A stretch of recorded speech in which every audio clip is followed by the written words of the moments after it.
मोदी के हनुमान ने संभाली यूपी में चुनावी कमान, छुड़ा सपाइयों में घमासान। योगी भी देखकर हो गए गदगद। अमित शाह भी हुए एक्टिव। क्या कांग्रेस की होगी फिर से 2027 में खटिया खड़ी? योगी को जिताने मोदी के हनुमान मैदान में कूदे। क्या बदल जाएगा यूपी का पूरा चुनावी गणित? सियासी गलियारों में भी छाई चिराग पासवान की चर्चा। बिहार का बेटा उड़ाएगा यूपी में अब गर्दा। 100 सुनार की तो एक लोहार की। इस बात को सच करने में मोदी के हनुमान ने पूरी ताकत झोंक दी है, क्योंकि जो लोग सोच रहे थे कि समाजवादी पार्टी पीडीए फॉर्मूले के लिए जरिए बीजेपी को मात दे सकती है, उनके मंसूबों पर पानी फिरने वाला है। ये बात हैरानी की नहीं, सच है, क्योंकि बिहार के बेटे चिराग पासवान ने योगी को जिताने के लिए सबसे बड़ी सौगंध खा ली है, जिसने सियासी तापमान भी चढ़ा दिया। कहा तो ये भी जा रहा है कि अमित शाह से बात के बाद अब चिराग पासवान यूपी में अब बड़ा खेल करने की तैयारी में है और एनडीए के वोट बैंक को बढ़ाने में ब्रह्मास्त्र का इस्तेमाल कर सकते हैं, जिसके बारे में आपको इस वीडियो में बताते हैं। दरअसल यूपी की राजनीति में 2027 का चुनाव अभी दूर है, लेकिन चुनावी बिसात अभी से बिछनी शुरू हो गई। हर दल अपने अपने तरीके से मैदान तैयार कर रहा है। इस बीच केंद्रीय मंत्री और लोक जनशक्ति पार्टी के प्रमुख चिराग पासवान ने लखनऊ से ऐसा संदेश दिया, जिसने राजनीतिक गलियारों में नई चर्चा को छेड़ दिया।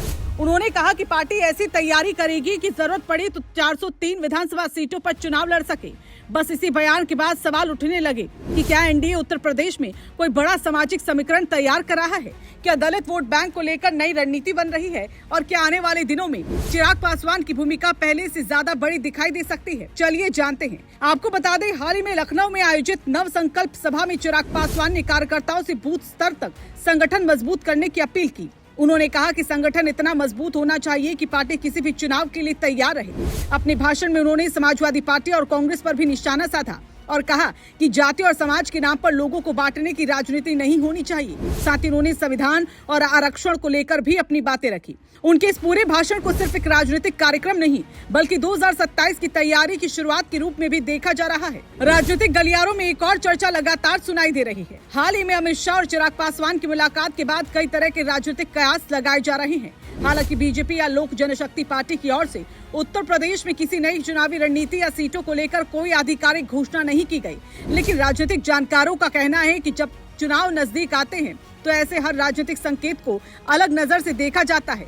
इसीलिए चिराग की बढ़ती सक्रियता भी चर्चा का विषय बनी हुई है। अगर उत्तर प्रदेश का चुनावी गणित देखें तो दलित वोट बैंक सबसे अहम माना जाता है। यही वजह है कि लगभग हर राजनीतिक दल इस वर्ग तक अपनी मजबूत पहचान की कोशिश कर रहा है। समाजवादी पार्टी पीडीए यानी पिछड़ा दलित और अल्पसंख्यक फॉर्मूले पर लगातार काम कर रही है। दूसरी तरफ बीजेपी भी गैर यादव पिछड़ों, दलित समाज और दूसरे वर्गों के बीच अपनी पकड़ मजबूत करने में लगी हुई है। बूथ स्तर पर संगठन मजबूत करने से लेकर कार्यकर्ताओं को सक्रिय करने तक लगातार बैठकों का दौर चल रहा है। बीजेपी के राष्ट्रीय अध्यक्ष नितिन नबीन भी संगठन को लेकर लगातार निर्देश दे चुके हैं। ऐसे में माना जा रहा है कि बीजेपी सिर्फ विपक्ष की रणनीति का इंतजार नहीं कर रही, बल्कि अपनी तैयारी पहले से मजबूत कर रही है। अब सवाल यही है कि क्या चिराग पासवान की सक्रियता आगे चलकर एनडीए के लिए नई ताकत साबित होगी?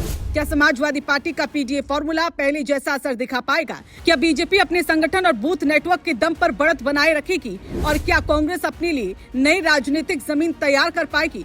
इन सभी सवालों के जवाब अभी भविष्य के पास है, लेकिन इतना जरूर है कि उत्तर प्रदेश में 2027 की चुनावी जंग अब धीरे धीरे रफ्तार पकड़ रही है। हर दल अपनी चाल चल रहा है, हर नेता अपना संदेश दे रहा है और सियासी गलियारों में चर्चाओं का दौर लगातार तेज होता जा रहा है। आने वाले दिनों में यही रणनीतियां तय करेंगी कि चुनावी मैदान में किसका पलड़ा भारी रहता है और किसे अपनी रणनीति बदलनी पड़ती है।